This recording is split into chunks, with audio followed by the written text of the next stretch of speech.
All right, guys, welcome. Submission Radio morning after. I am Dennis Shkaradov, and before I jump on a plane and go to Perth this week to cover this card that's happening this coming weekend, I have a good friend of mine that's going to join me here on the program. We are doing a bit of a question and answer episode here. I've got some things really need to go through, and of course, you guys can throw in your questions in the chat. It's going to be a little bit more express today, so if you have questions, get it in early. And of course, I want to thank everybody who's a Submission Radio member. If you're not a Submission Radio member, please do me a favor. Hit that join now and support the show. I also want it out of the way so I don't forget. Thank my sponsor, IPVanish VPN. They give you guys an opportunity to save 83% off if you sign up now. The link will be in the description after this, but look at that. You guys could start with $2.19, and that is a massive saving, plus a 3 gigabyte eSIM gift card. Well, while you guys are doing that, signing up and becoming Submission Radio members, I want to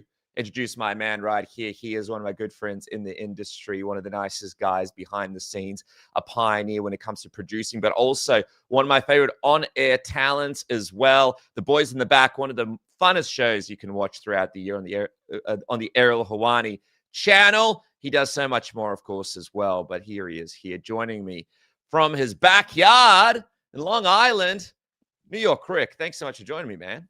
Dennis, you're the man. Anytime you ask, and I can do it, I would love to become a Submission Radio member. Do it now.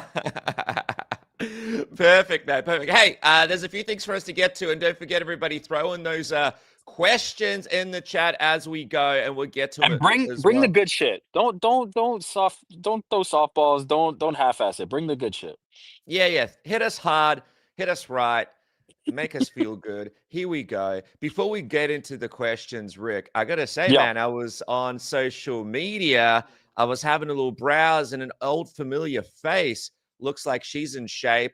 She's back in love with the sport. I want to get your thoughts on our old friend, Ronda Rousey. She's been training again. For those that missed it, she's been and finding the passion in MMA. Here she is here 8 months after her pregnancy, postpartum there. And she talks about after having a baby, she was able to do MMA and find love for it again.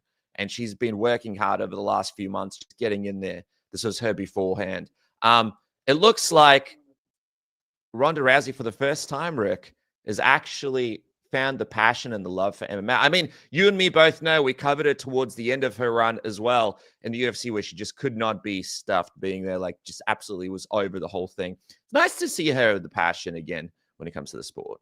Yeah, I'm with you on that. And, maybe this is controversial. I know many media members don't feel the same way I do, but I do feel like she kind of got a raw deal at the end. Um, it felt to me for the longest time that the UFC was kind of pushing her into those last couple fights, especially the Amanda Nunes fight, where she was just worn out. She like Conor McGregor, she was the superstar that the UFC was leaning on to build their brand. And at a certain point, that's going to take a toll on somebody, especially mentally. And I just think she had mentally had enough, especially after that Holly Holm loss. Like she was completely checked out. And I kind of don't. I have sympathy for it. That's the best way I can put it. I famously kind of handed her a award maybe she didn't deserve. But the spirit behind that, the intention behind that, was that I really had sympathy for the idea that this woman was completely checked out, and the UFC kind of needed her more than she needed the UFC by the end. It's nice to see that maybe she's having a bit of a different relationship with MMA as a sport now, and can kind of come back to it and come to it with a more positive view than the end of her run. Whether she fights again or not, I don't know. We've seen many people kind of tease the comeback and things like that, but it wouldn't shock me. She left early enough that I'm sure she still got some miles in her. And with the right matchup, it could be interesting. Also, not for nothing, 135 is kind of as shallow as it's ever been. There's really nothing there for the winner of the Kayla Harrison Amanda Nunes fight. Maybe a Juliana Pena trilogy if it's Amanda Nunes, but we're scraping the bottom of the barrel and digging off the bone here. So a Ronda Rousey would be a huge name and a real injection into that division. So yeah, I'm approaching it with an open mind, as I imagine she's approaching her kind of rejuvenation toward the sport of MMA.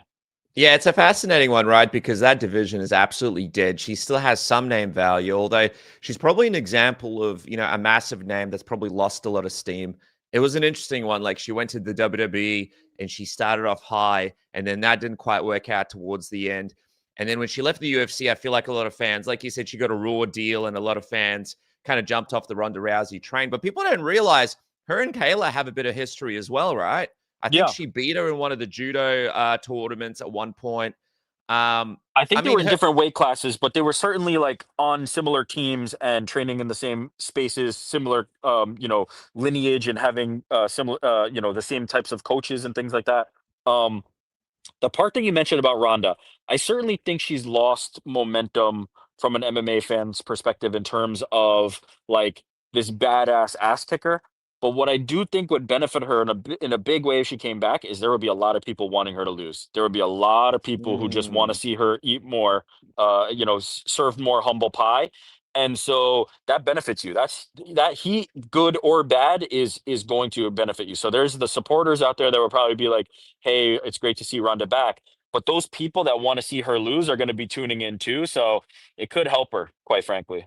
yeah, and you know what? For those that might have missed, I mean, everyone would have missed this. Ronda defeated Kayla Harrison in 2005 in a judo Wow, match. there you go. For whatever it's worth, could be worth to build it up so people could think at least she's got more of a chance. But dude, I mean, her and Juliana Pena, is that not just a fun fight to see where Ronda Rousey is at if she hits the right camp? Before we get off Ronda Rousey, who like if you could send her anywhere, right? Because her and Edmund, that was a whole storyline all in itself. And if you read her book, she probably didn't get the kind of training that she could have, that really sort of could have covered her in all the areas that she needed to be covered in. If you could send her anywhere right now, knowing the holes that she has, where would you send her? Yeah, I don't know. It's hard to say what the holes that she has are, right? Like I would assume that the hands have not come along anymore.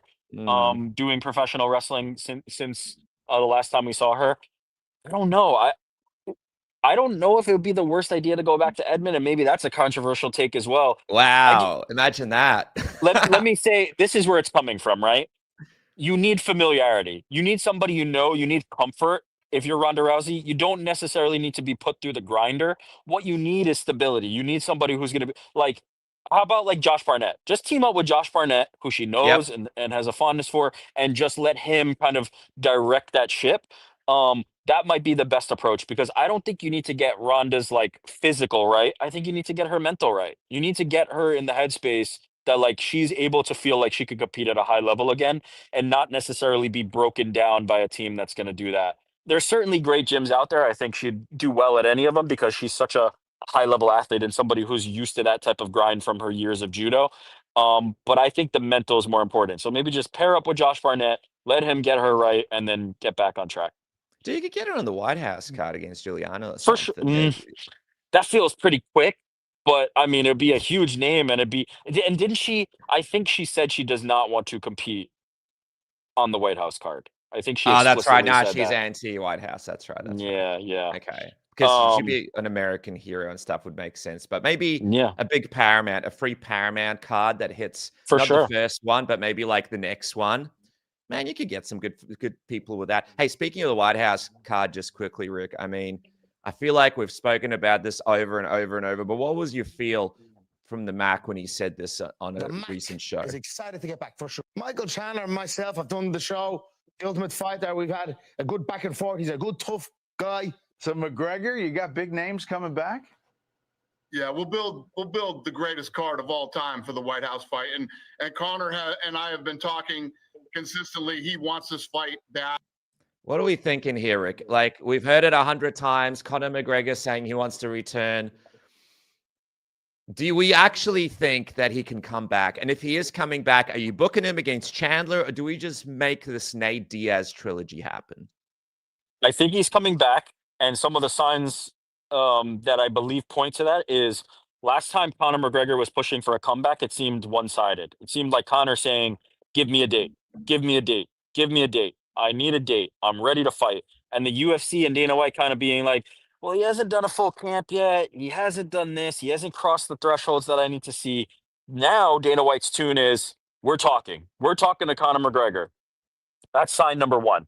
Because if Dana's in your corner and if Dana thinks you're coming back, then the chances are that you've already had this conversation and you're planning for it. So that's sign number one that I think is good. Sign number two is Connor pulling out of this presidential race. Not that I think this was going to be a prolonged thing anyway, but I think there's no better time to now focus in on what the primary trade is, right? You've tried this. You say maybe you'll return to politics at some later date, but for now, your calendar's clear, and you could be looking at a fight sometime in the middle of next year, which makes a lot of sense. And I think it would be give him more than enough time to get himself right to compete. Whether Michael Chandler or Nate Diaz or whoever else is the opponent, that part I don't know, right? Like it's easy to say Michael Chandler right now because he's the name that's been most recently attached. But come time, all of a sudden that Nate Diaz option might look a little more attractive depending on how big this card ultimately ends up being. There might just be injuries or somebody's out. Like I think Conor McGregor is so clearly the A plus side of this equation. It doesn't really matter who he faces. To me, there's more interest from me in the Nate Diaz fight than there is for the Michael Chandler fight, just because we have the history and I think it's a cooler kind of matchup. But I'm not mad if it's Michael Chandler. I ultimately do think Connor's going to come back on that card. You know what's hilarious, man? Another name for that card, John Johns. Obviously, he's been trying to get onto that card. He's been, saying he's getting ready. Dana White's not really keen on it. But I was super surprised, man, to see, where is this? His old rival, DC, actually made a plea for him to get onto the card. He spoke about that he would let John Jones fight on the card on his recent video on his YouTube channel, citing that you want American people that can win at the end of the night. So even someone like DC who doesn't like John Jones is starting to make the case for him to be on this card. But are you surprised that DC has jumped up and put his hand up for Jones to be a part of this? And also, do you think Dana White's mind can be changed for him to actually be a part of this? DC has always been more fair to John than John's been to DC, so I'm not surprised by that aspect. Also, not for nothing, DC's like smart when it comes to the business and the promotion. He knows what gravitas John Jones' name carries and why it would make sense for John to be on that card. The part he points to about the patriotism of it, the part he points to about the American fighters winning, I've been curious about this myself, right? Because if you do Conor McGregor at the top of the card, it's not really like a celebration of July 4th, right? Like if you're gonna book this the way that they've booked the kind of Noche UFC, right? Is Mexico versus the world. They go to Canada, it's Canada versus the world. Australia, they try to do that. If it would feel like a bit of a miss if it wasn't Americans on this July 4th. Now, granted, it's at the end of June, but the point of this celebration is the 250th anniversary of American independence. And so it would feel a bit of a miss if it was headlined by an Irish guy and an American guy, and the Irish guy ends up icing the American guy. It does feel like you want your big guns, right? If you have Kayla Harrison, you're looking at her and you're like, okay, this is American excellence right here. The drop off between John and the next best couple of American fighters is quite significant, right? You're talking about like the Michael Chandlers and the Bo Nichols and guys like that. But I feel like John Jones would make a lot of sense on this card. Ultimately, I think it's Connor's to lose, right? That headline spot. I don't know if they'll do John and Connor both. That feels like a miss, right? You need to fill out the rest of these CBS cards. If Conor McGregor, for one reason or another, does not end up on that card, I do think the call comes for John Jones. I do think Dana White has a change of heart and starts calling John Jones's number. I can't hear you. I think you're muted. What do you make of these renderings, by the way? Have you seen these things? This came out over here by Joe Palomino, whatever. This is crazy, man. Joe Pomp, shout out Yahoo. Look at this. Fewer than 5,000 seats. Daniel said they're building a light arch so the fans can see the White House on one side, Washington Monument on the other. There were some other ones over up the top there. That's the weigh-in. One more time for people to see. These are the Fight Island mocks. That's what these are to me.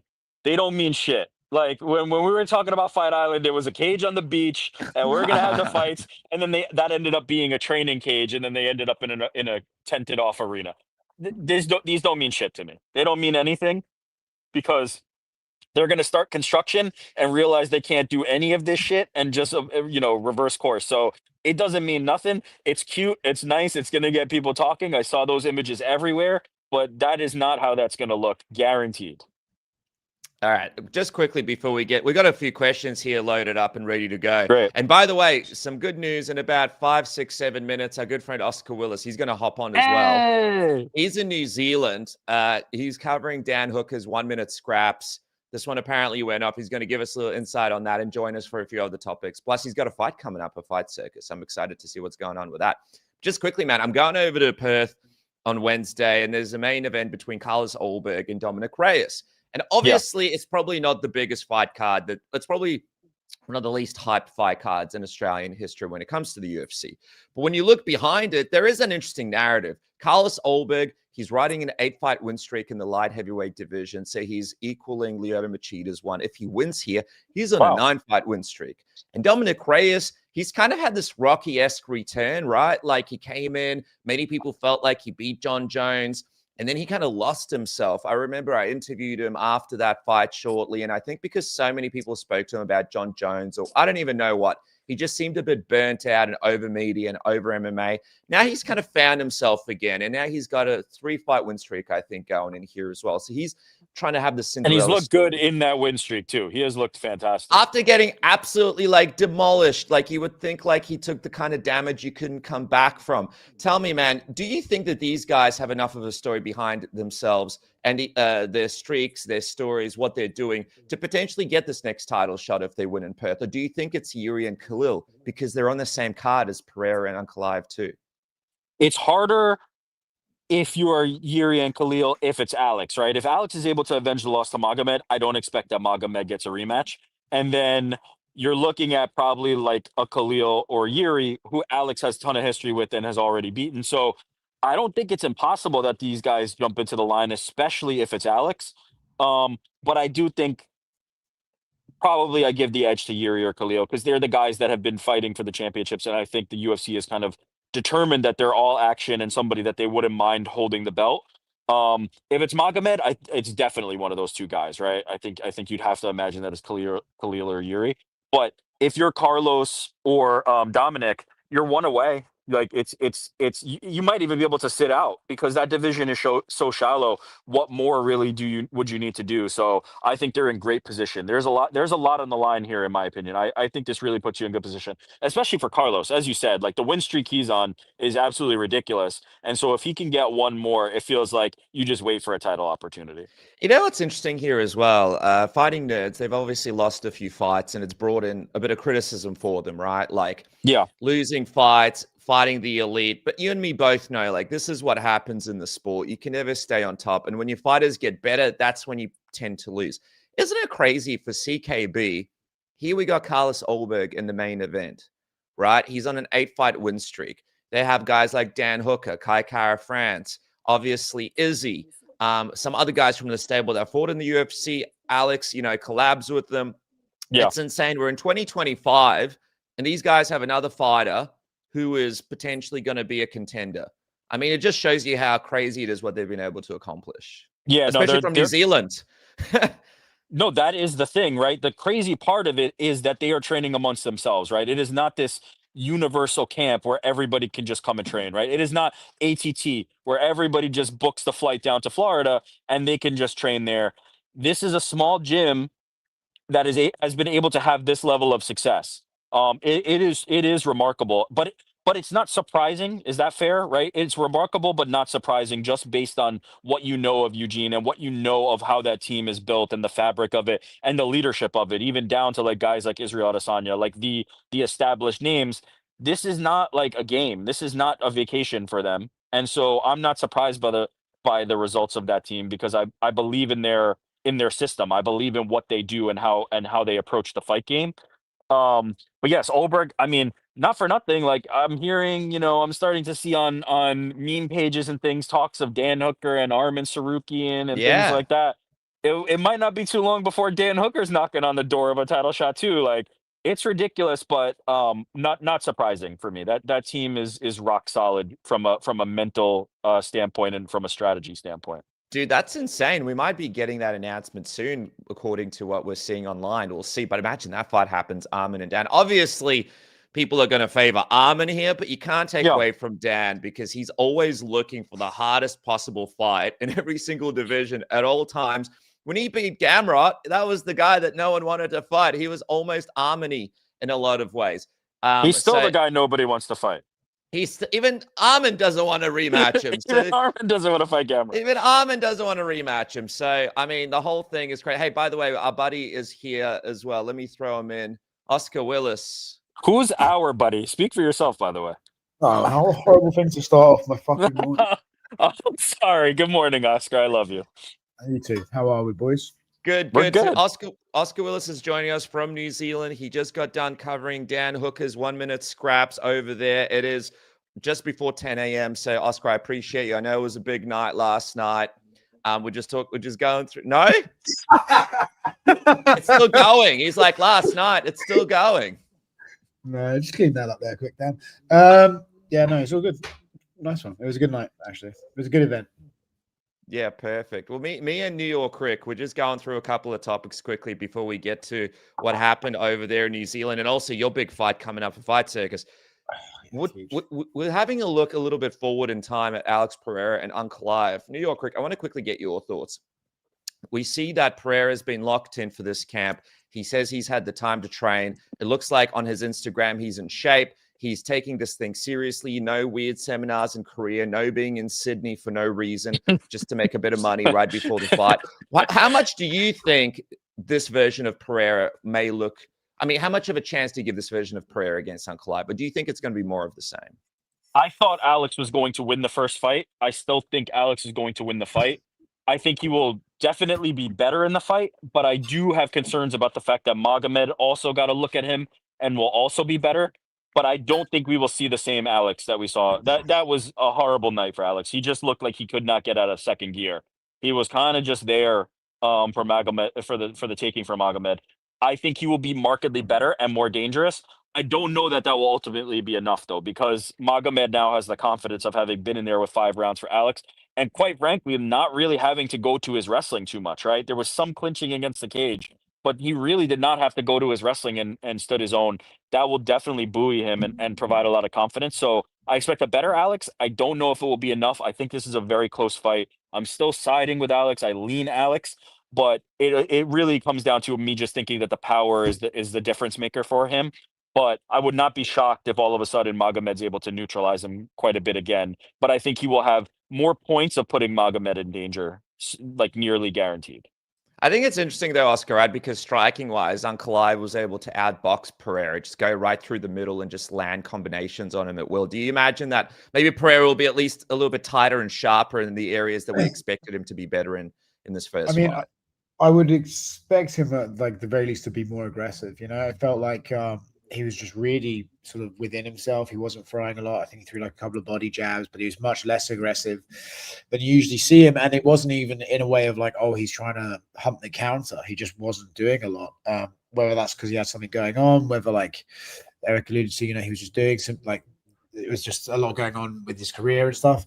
I'm not sure, but I think he'll have to be more aggressive. The only thing is, I don't know if he can.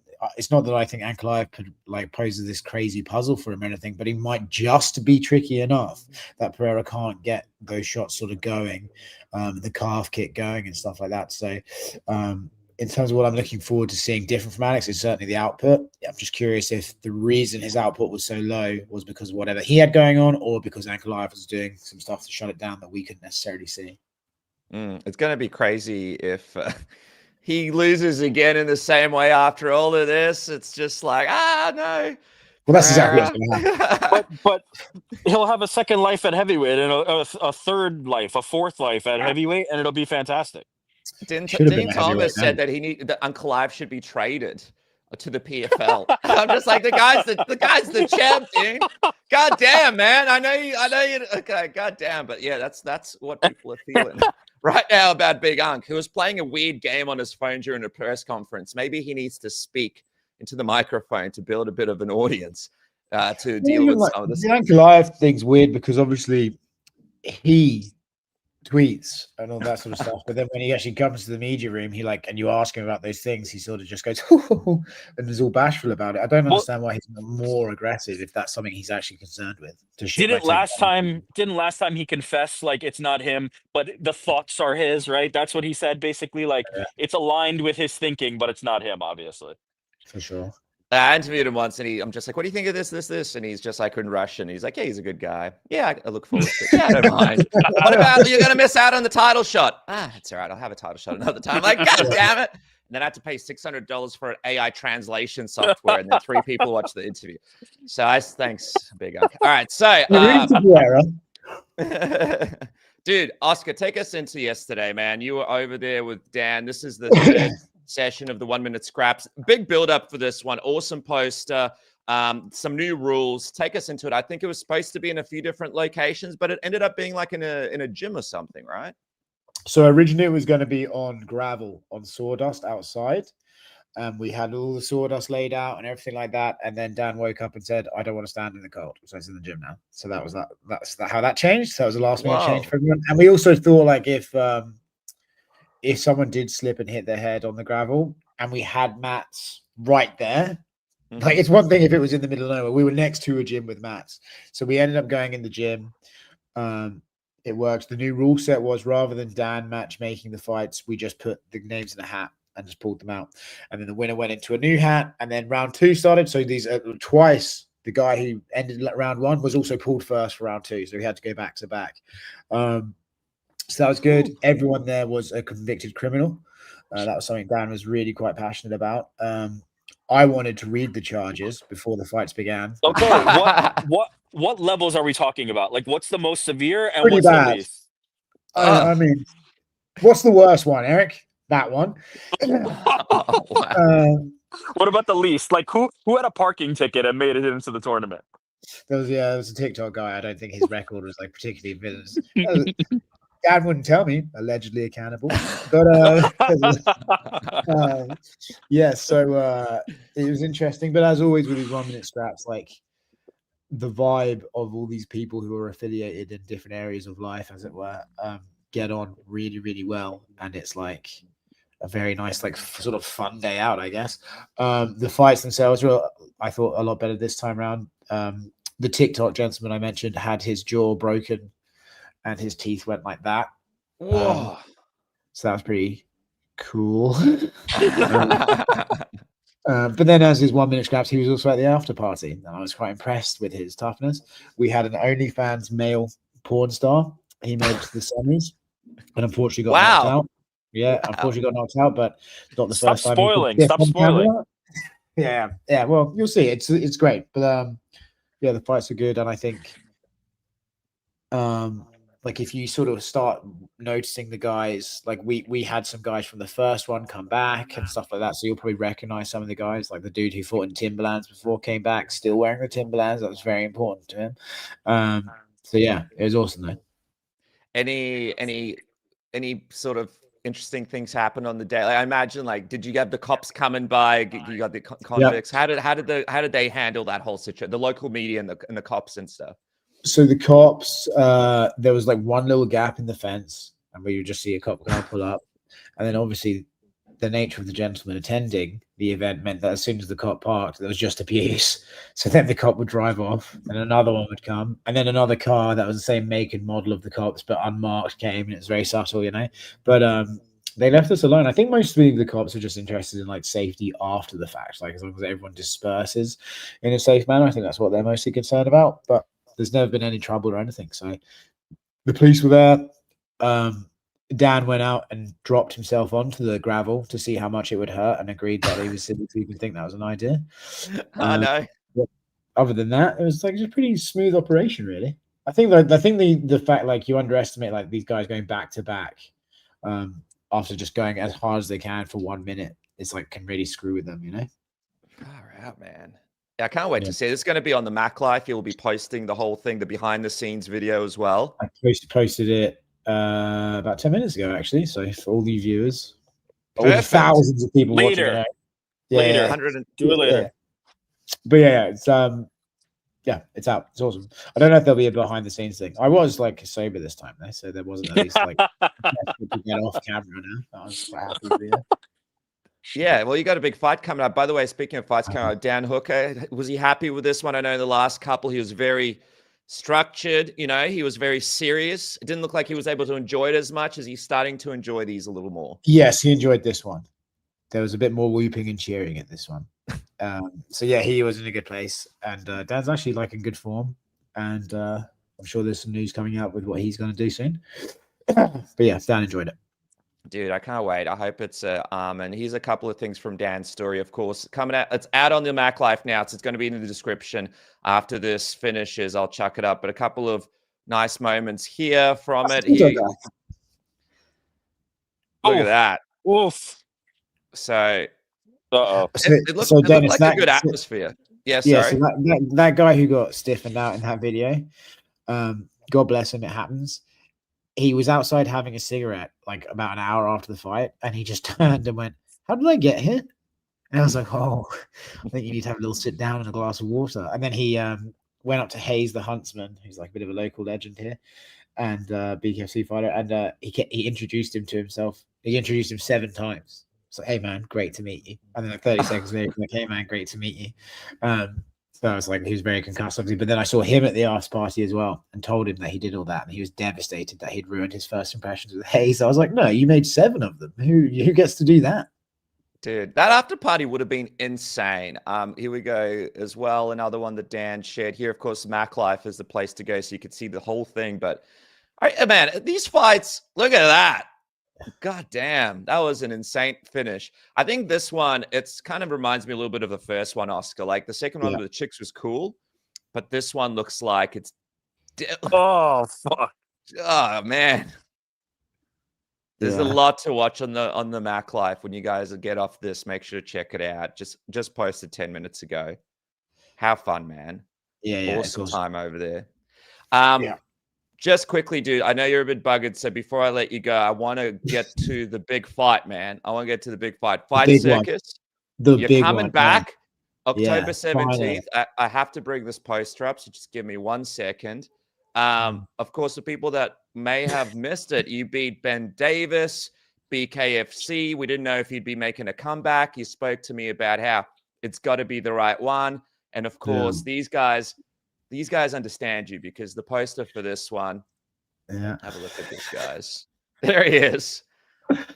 He's back, ladies and gentlemen. Fight Circus, October 17th. Main event as well. Well-deserved. Dude, talk us through. How did you jump onto this card? How did you decide to make this return? So I've always been a fan of Fight Circus and the wackiness of it. I've told Eric many a time that I've wanted to go and fight, midgets over there. That didn't come to pass, but they're coming to Las Vegas. It's their first event in Las Vegas at the Palms Casino. And when I saw they were coming to Vegas, I left a comment and said, I want to be involved in any capacity. I didn't care what I did. Even if I was just collecting tickets, I'd like to go. And they reached out and they offered me a beer boxing match, which is where they tie a bottle of beer into one hand and then you box with the other while you drink and fight at the same time. And that's really all I needed to hear. I didn't ask for an opponent or money. I just said yes on the spot. And we sort of figured it out since then. I think I actually have an opponent now. Let me just double check what his name is. Yeah, what's the deal, man? So he's a bare knuckle boxing champion. Oh, fuck. Oh, no. And an alcoholic. Mark Irwin, his name is. Mark Irwin. Yeah. But he seems Dennis, like bring up a picture of the lad. I want to see him. Is he in BKFC? That Mark Irwin? I think so. Okay, let me bring him up. I got to. This is how much attention I paid to this entire. Is this the research? Are we doing the research right now for you? Here we go. Yeah, if you're looking it up, I've got him up here. Do you think, Oscar, that there's any chance you punch with the wrong hand by accident? If I'm losing. All right, so here we go. Look, we've got he's called the Shark. He is a bantamweight. I do have a consistent theme in my fights. I only fight people. BKFC 3 wins, 2 losses. Yeah, man, cool. Yeah.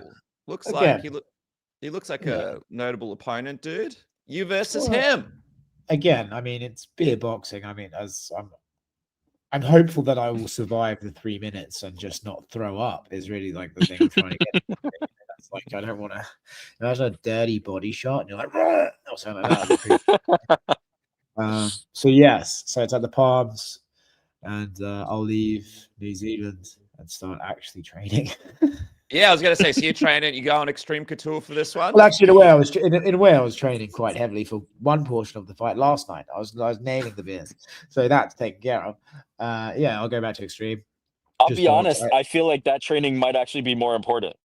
Yeah, the drinking while you fight, The bro. You drinking gotta might actually be more important. Cardiac No. drinking will be a problem. You got to drink Oh and yeah, train. anyone who's drunk and tried to run against their friends knows it's the most impossible thing you can do. I don't even think special forces can do that. So, yeah, I actually wonder if it would be an idea to have a couple of beers before sparring, like to try and replicate that. Yes, That would probably. be fucking miserable. Brother, Oh that's my gonna be a God. part of the build-up. Just quickly, I'll let you go in a sec because you had a crazy night last night. But what are we expecting for the walkout, the outfits? Like, we got something planned here? Yes, obviously, yeah. yeah. Obviously, Fight Circus is like quite a show. I don't want to like.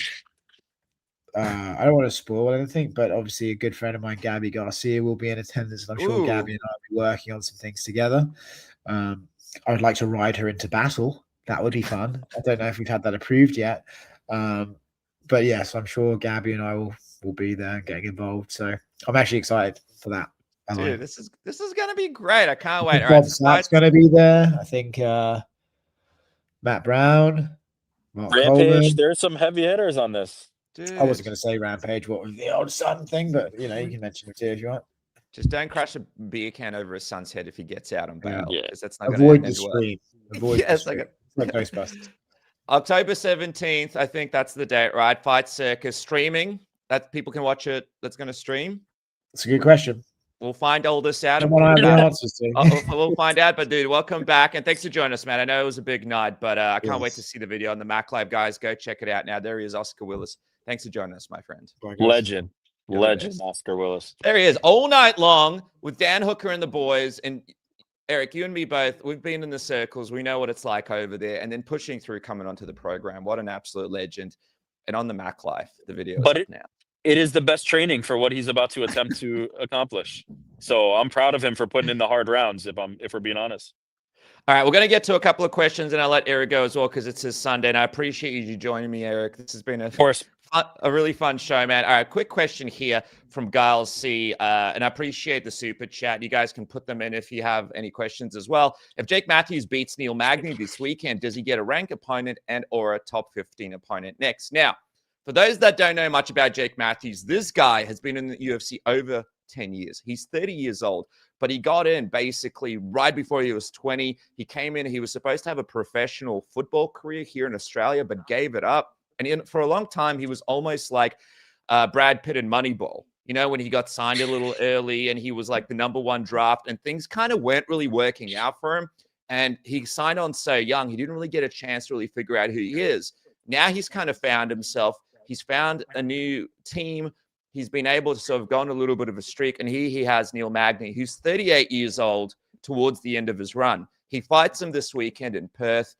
Rick, do you think if he's able to get past Neil Magny, this could be maybe a second story or a second chapter for Jake Matthews, who had a lot of expectations on him 10 years ago when he joined the UFC? Yeah, as you said, it feels like he's finally rounding into form, right? It feels like he's finally found whatever that is. And I have to imagine a portion of that is mental, you know? It reminds me a little bit of Alexander Hernandez, right? Who came in hot, had this whole cowboy thing, got squashed, and then just never could kind of find it. And now all of a sudden, Alexander Hernandez is on a real kind of run. We recently spoke to him. Ariel interviewed him recently, and he talked about how it was mental, right? He talked about like he was snatching defeat from the jaws of victory and how he was able to kind of mentally overcome that. I feel similarly about Jake Matthews. Like it just feels like he has always had all the tools, right? He has always been the guy that I thought could physically do what he's able to do.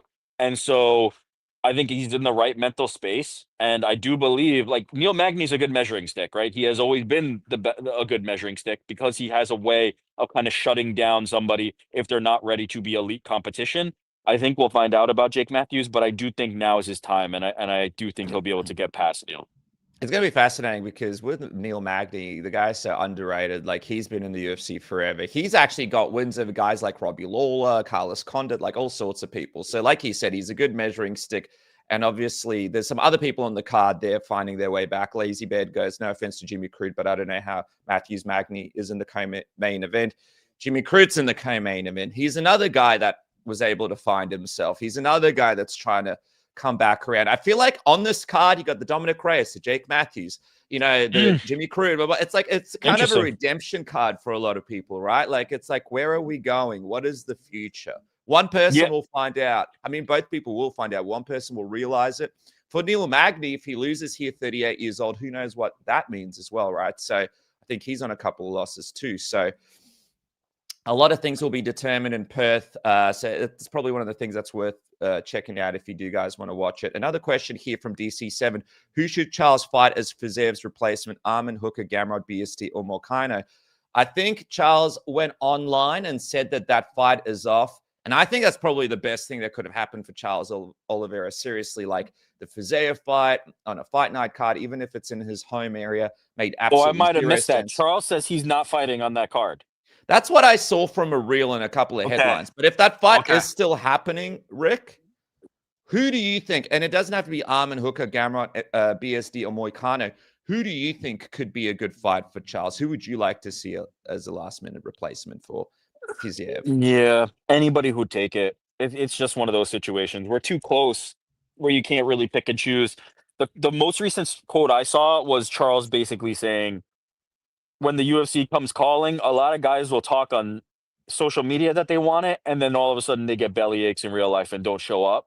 I think he was kind of almost like specifically referring to BSD, who had previously said, I'll come take the fight, and then now is announcing like he will not. Which I don't blame him for. Like Charles Oliveira is somebody you want to properly train for. But I don't know if he'll find somebody on this short of notice. Maybe they give him somebody who is just a body, right, to get Charles Oliveira a win in Brazil.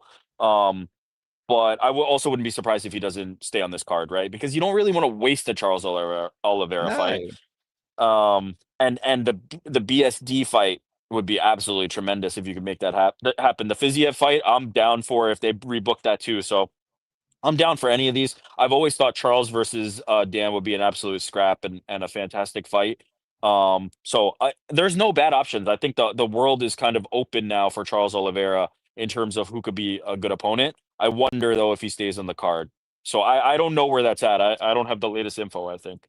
But what's the point of him fighting, man? We all know he really just wanted to fight in Brazil. BMF. But why? Him and Max Holloway, BMF title. Like, there is no way in hell that he is 100% after what happened to him with Ilya Topuria. Like, I think it's negligent that his team wants to allow, even if he says he's fine, even if he's done all the scans, and the bag is against Max Holloway for the BMF, and everybody wants to see the fight anyway. Like, would you not rather just fight Max for that belt and then see what happens? Like, Fiziev, he was going to come in as a rough dog, man. He was going to come for Charles's neck. It's going to be brutal. I'm with you, and I do think it will be more responsible to have him fight elsewhere.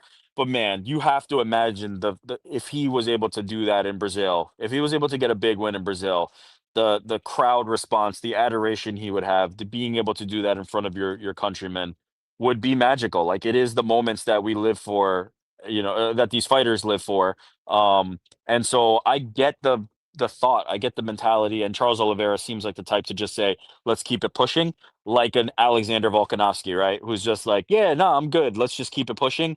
You now start to hear from Alex and be like, yeah, that wasn't the smartest thing. I wish I did it differently. And now I'm back in the right mental headspace. So you do wonder if Charles needs to be saved from himself a little bit here, but I also don't think like Charles is the type of fighter who is like going to suffer ill effects from a fighting standpoint, right? It would just probably be the decision making of why come back so soon. But once you get into the fight, Charles Oliveira's fighting style isn't going to change much, right? It's chaos. It's try to finish you at every moment or get finished yourself. So I don't know ultimately. I ultimately hope he doesn't stay on the card, but I wouldn't be surprised if he's just like, give me a body and let's just make this still happen.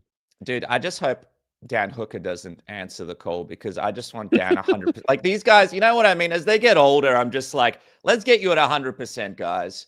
Let's just get the best out of you. Like Dan Hooker needs to just fight in November and just train. You know what I mean? Like Charles Oliveira needs his brain to work. Like I just want people to live a happy And if life. the Armin fight is actually on the table, that feels like a quicker path to the title, you know? So Yeah. that Or might even be the if way. it's Charles Oliveira, like even if they're like, hey, Charles, we can't Let's do move it this, to but November. New York, you and Dan Hooker, and there's a storyline there. These guys have been circling each other for a while, and it's another Not a great bad fight for shout. both guys, man. You know, like Not a God. bad shout. Hey, what do we do with Pimblett, by the way? We're just going to let him sit around, or Title shot. okay, so Gaethje was just going to have to deal with it. Title shot. Why pass on this opportunity? It's not like there's a clear guy. I mean, Armin is probably the clear guy in my opinion, but it seems like he's not going to get that opportunity just based on the fact that he has some amends to make with the UFC. If it's not Armin, title shot. Paddy Pimblett, Ilya Taporia, easy, done. Shove him in there. Yeah, let's just capitalize on it. I feel like the longer we sit on it as well, the more people forget about Paddy. Let's get behind him. Let's get the promotion train behind him. Let's remind everybody about them. Also, somebody says Gamrot might fill in against Charles Oliveira. I don't know. We'll see what happens. If I'm Charles, that feels like the worst of all options. It's like this guy. He's just like, all right, I've got to wait. I'll wait. Yeah. I don't need a fight there. I don't love that. Quick one from Lazy Bed. Give me 2 currently unranked fighters, 1 male, 1 female, that you feel cracks the top 15 in 2026.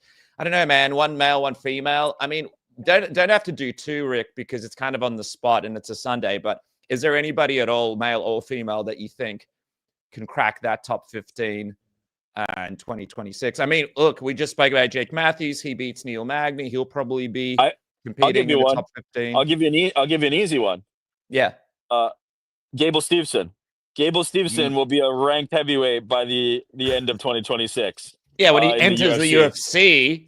I don't even know. Do they have when you look at the UFC rankings, it's not even rankings. It's just the roster of heavyweights that they have with Tom Aspinall at the top and a couple of names where you're like, oh, that guy's still fighting? Like the guy will instantly be put in there. Gable's going to be on Contender Series the next time they do it, and then he'll be in the UFC and getting a win on a card fast like Bo Nickal. So Gable Steveson is my male. Female, I don't know. I honestly couldn't tell you. I don't know who's ranked at bantamweight. It is rough sledding in that division, and I don't know if there's enough talent. I don't know. Oh yeah, that's actually not a bad one, but I don't know if there's enough talent outside it that I'd even be able to pick somebody. Again, you look through the rankings, there's barely enough. Like after the first 4 or 5, you're like, what is going on in some of these divisions? Quick one from Nate. Who do you think Francis Ngannou fights next? PFL defense, another boxing fight. I think he also put out a couple of boxing names there. Dude, I really feel like PFL, man, they built this whole thing again around Francis Ngannou. They built, the PFL Africa thing out. And obviously, Francis has said that there's been a bit of a fallout between the two. But surely if you're Don Davis and you're the PFL, like, we have this guy, and I know it's going to cost us an arm and a leg because we don't really have anyone to fight him. But do you just see if he can just fight and just get him in there just to fight? Like, what you can't just let him sit out and not do anything, right? Yeah, it's a damned if you do, damned if you don't. Because if he sits out, right, then you've wasted the asset, right? Francis Ngannou is not competing for you. But if you put him in there against a guy that he's going to squash, and it's not really compelling, you wasted the money on that too. So you really have to kind of like find this. I thought they did a great job with Renan Ferreira, where it was like at least a like decent opponent, and people started to get in the like the idea in their head that this guy was so big he could compete with Francis Ngannou physically. You kind of just have to wait, I think, not much longer, but it does help if he takes a boxing fight, right? Then you kind of just extend that time frame that you have. To me, the most interesting thing has always been the Deontay Wilder. I think Deontay Wilder versus Francis just feels right, and it feels like the opponent that could potentially happen. To me, I think if you're PFL, you almost hope he takes a Wilder fight in boxing, hope he comes out on top there, and then see if you can bide your time to find a heavyweight to fight him. I'll tell you what, I will be hunting. If I was PFL, I would be hunting for Gable Stevens. Dude, that's what I was going to say. Right away. Because the guy, Gable, he's not into the work, right? He just wants a good paycheck and an opportunity to make as much money as he can. And PFL, they could give that to him, right? They could sign him to a big deal from the get-go, no contender series contract, no fighting really like ranked opponents on the way up. Like he can go in there, have one fight and fight Francis Ngannou, be guaranteed like a million or whatever it is that you guaranteed. They should roll the dice on him. Why not? You would have to do short term, right? Because you have to imagine he does still have his eye on the UFC. But if you're PFL and you can make a compelling argument, hey, fight for us 2-3 times, and then you can go do whatever you want. You can do that UFC journey, but fight for us 2 or 3 times while you're on the way up, instead of doing it for LFA, instead of doing it for Contender Series. Dude. I think it makes a lot of sense. I would throw the money at him to see if it can work. And people are saying the fight would be insane. What about it's kind of like John Jones is in the corner of Stevenson? That'd be great. He's in the corner as he's fighting Francis, and now it's like this whole situation where it's like, well, John Jones and Francis, this could be the next guy, and then the final boss is John Jones. You know what I mean? Like, there's a whole 100%. thing around that. And then imagine like Ngannou somehow Francis has Craig Jones in his corner. It would be amazing. Oh, Francis gets Craig Jones, dude. Why is PFL not doing this? They could literally, people would literally froth at that idea. That and Oscar Willis would be fighting somebody on all their cards is what's going to get them the views. All right, man. That is it for today. I appreciate everybody's questions. We've run out of time. There he is, New York Ric. Of course, you can check him out on the Ariel Helwani show, the beautiful Boys in the Back program, one of our favorites, the watch-alongs and everything else. What's coming up this week, Rick? I know we're back in action now. We've actually got some fights coming up. What's cooking on the Ariel Helwani channel this is a very special week because Ariel is off for some holidays. What that means though is tomorrow, Monday, your boy and Connor Burks are going to be in the chair, and we're going to be joined in studio by living legend and my real estate agent Al Iaquinta in studio tomorrow. So he's going to be, I mean, if anybody's a fan of MMA and they know Al, they know it's going to be a good time. We got the voicemail line, 415-SUP-BITB. Leave some voice messages because me, Al, and GC are going to be in studio for 3 to 4 hours, just cranking away. So it's going to be a lot of fun. Join us this week. And then Thursday, we're back. Friday, the crack with PT Carroll. And then we'll be, watching Perth and reacting to that. Perfect. Well, dude, I check out the show, and I know the fans are saying one of the funnest shows that anyone can watch in the space. You and Connor, man, it's magic. It's so much fun. I really think you bring a good mix of like pop culture and what's happening just in general to the MMA space. You guys absolutely kill it. So congratulations on all your success. I can't wait to watch this week as you guys take over. And of course, guys, make sure to subscribe to the Ariel Helwani YouTube channel and follow the man on social media. All there is New York Ric. Thank you so much for joining me, my friend. Thanks for coming here on the program. Thank you, brother. You're the best. And I feel the same way about you. Bye. Love you. See you later.